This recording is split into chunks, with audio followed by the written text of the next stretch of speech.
Hey guys, welcome to another day in the life. We have the lovely Gillian Edwards here talking to us all about what a day in the life looks like in your unique OBM business. So we're really excited to have you here, Gillian. Woo! Thank you. I'm excited to be here. So Gillian I've had the pleasure of working with you inside of the OBM school from Accelerator on to certification and all the fun things in between. Tell us a little bit about how you got started in this amazing space that we all work in. Sarah, I'm not even sure how I discovered you. It was very likely Facebook. I saw something and then started following you, and I did an OBM week, and it was 2019. Yeah, late 2019.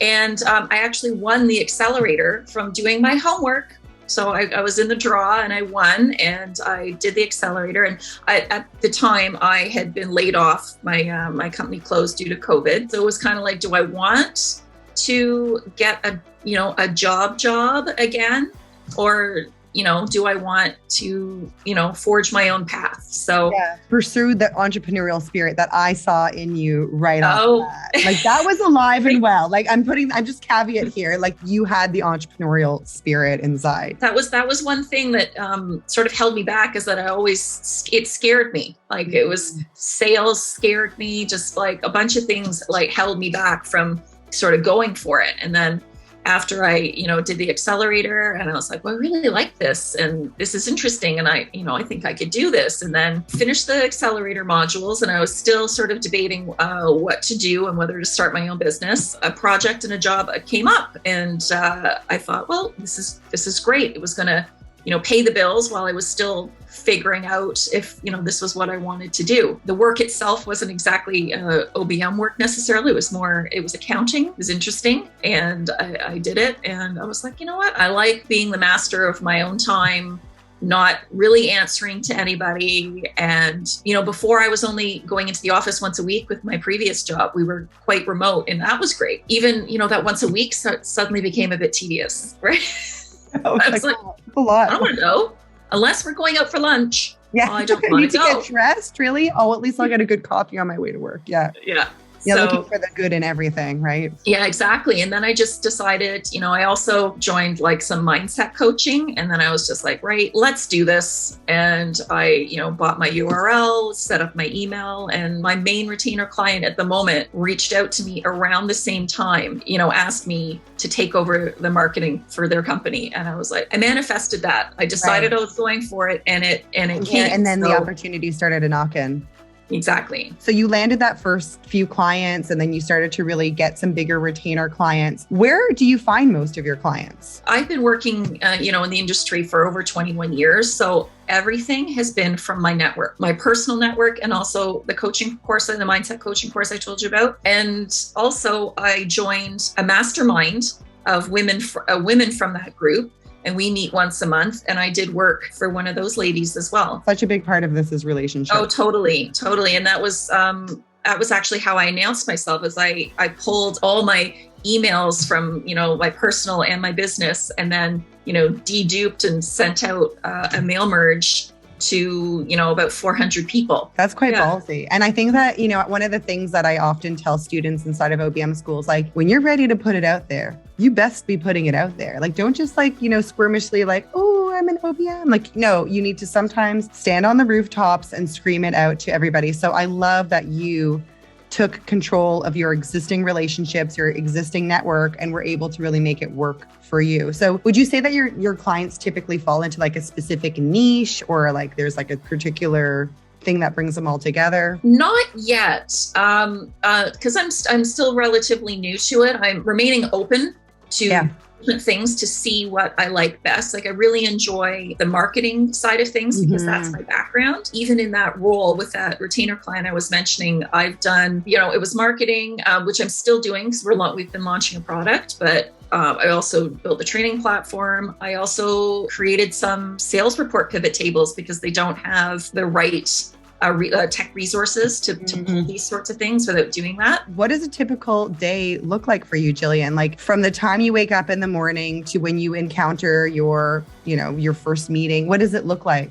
Give us like a day in the life. I get my tea. I'm not a coffee person. Get my tea, sit down, get myself situated, check my calendar, see what's going on for the day.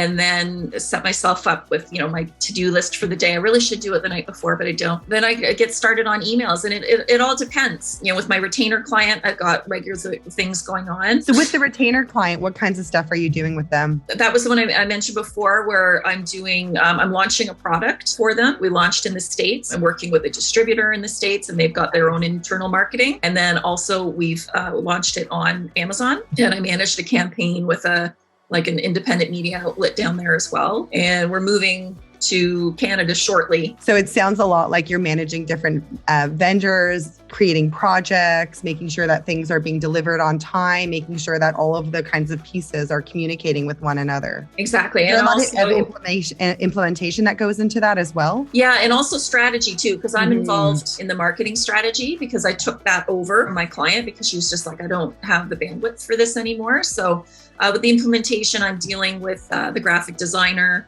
to, create all the marketing assets for the different media platforms, also getting the website created, also imagery for Amazon. I guess reporting, like the metrics. How are we? The metrics, and actually, again, the marketing.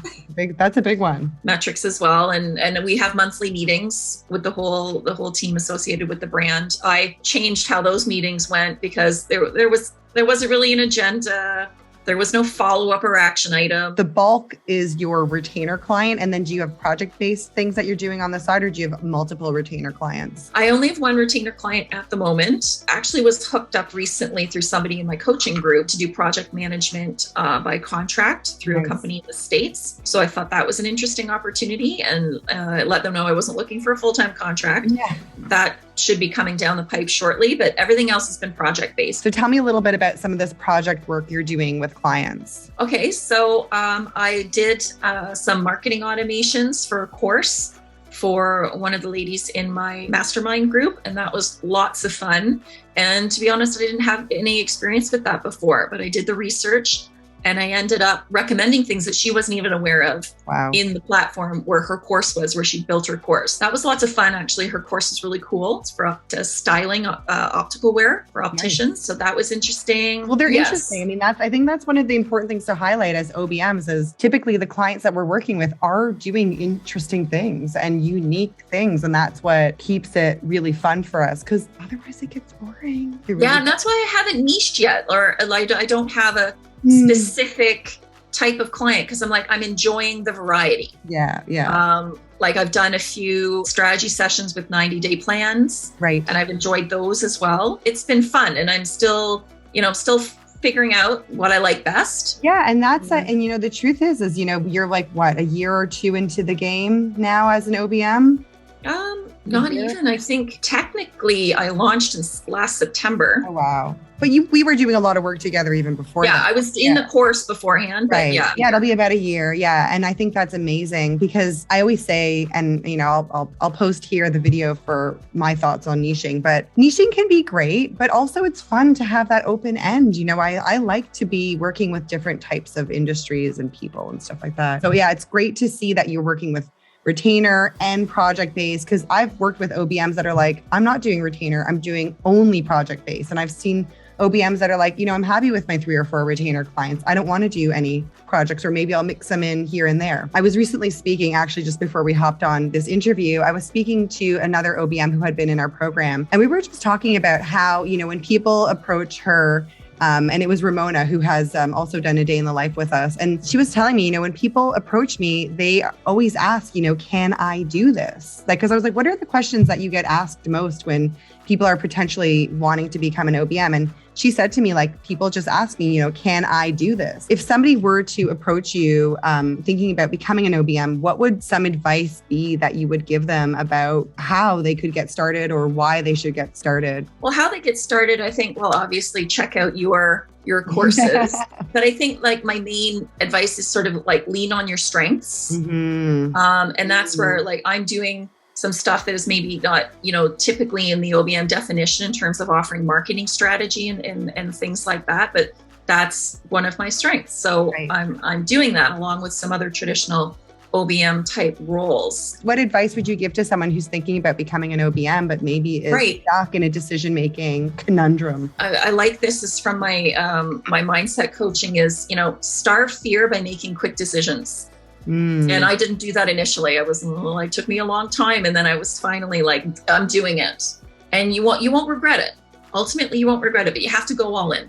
You have to go all in. That's great. If you do it and you waffle and you don't put yourself out there, you won't get the clients, and you'll be like, this was a big mistake. So go all the way, make the decision and just, go all in. Commit to it.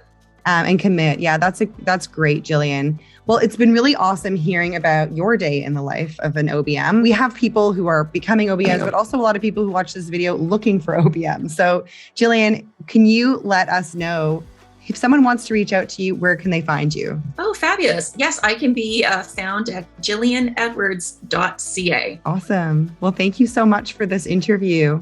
Thank you, Sarah.